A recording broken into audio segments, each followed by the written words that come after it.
आणि त्यानंतर आता या विधानसभेच्या निवडणुका ज्या येत आहेत, आता नोव्हेंबरमध्ये विधानसभेच्या निवडणुका येत आहेत. त्यामुळे रिपब्लिकन पक्षाला एक 10-12 जागा मिळाव्यात अशी आमची मागणी आहे.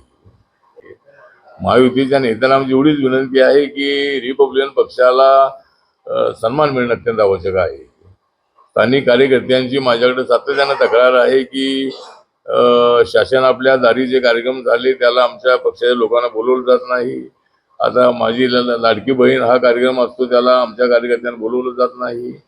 त्यानंतर सत्तेचा कुठलाही सहभाग दिला जात नाही आहे. राज्याच्या मंत्रिमंडळामध्ये एक तरी मंत्री आमचा आरपीआय असायला हवा होता, तो मंत्री आमचा घेण्यात आला नाही. माननीय देवेंद्र फडणवीस यांनी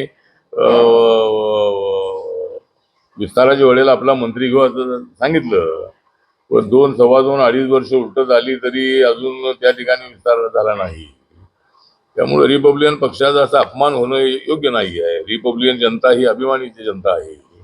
आता जातनिहाय जे जनगणना आहे, तर आता शेड्यूल कास्ट आणि शेड्यूल ट्राईबची जनगणना होते. जनगणना जी 11 जी आहे ती 21 मध्ये व्हायला होती. कोविडमुळे ते थोडंसं विषय थोडं लांबलेला आहे. जातनिहाय जनगणना जी आहे जनगणना झाली पाहिजे. आणि माझ्या पक्षाची भूमिका अशी आहे की फक्त ओबीसी जनगणना न होता, आता SC ST जनगणना होते, पण ओबीसीच्या आणि जनरल कॅटेगरीची जनगणना झाली तर प्रत्येक जातीचं नक्की किती पर्सेंटेज आहे हे आपल्याला नक्की बघायला मिळेल. आणि उद्या जर अशी वेळ आली की प्रत्येक जातीला त्यांच्या पर्सेंटेज प्रमाणे आरक्षण द्यावं, तर आमची मागणी एवढीच राहणार आहे की जाती व्यवस्था संपवून टाका. आणि आम्ही त्यासाठी तर तयार आहोत. सगळ्या जातींना आमचं आम्हाला द्या, तुमचं तुम्ही घ्या. तुमच्यामध्ये वाटेकरी होण्याची इच्छा आमची नाही आहे. आम्हाला आमच्या पॉप्युलेशन प्रमाणे आरक्षण मिळते, त्यामुळे इतरांनाही मिळावं हीच आमची भूमिका आहे. मराठा आरक्षण जे आहे ते मराठा आरक्षण जरांगे पाटील मागणी करतायत. त्यांच्या मराठा आरक्षणाच्या मागणीला आमचा पूर्णपणे पाठिंबा आहे.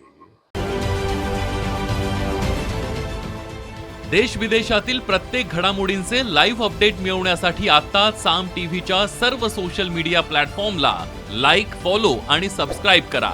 तसंच सर्व नोटिफिकेशनसाठी बेल आयकॉन प्रेस करायला विसरू नका.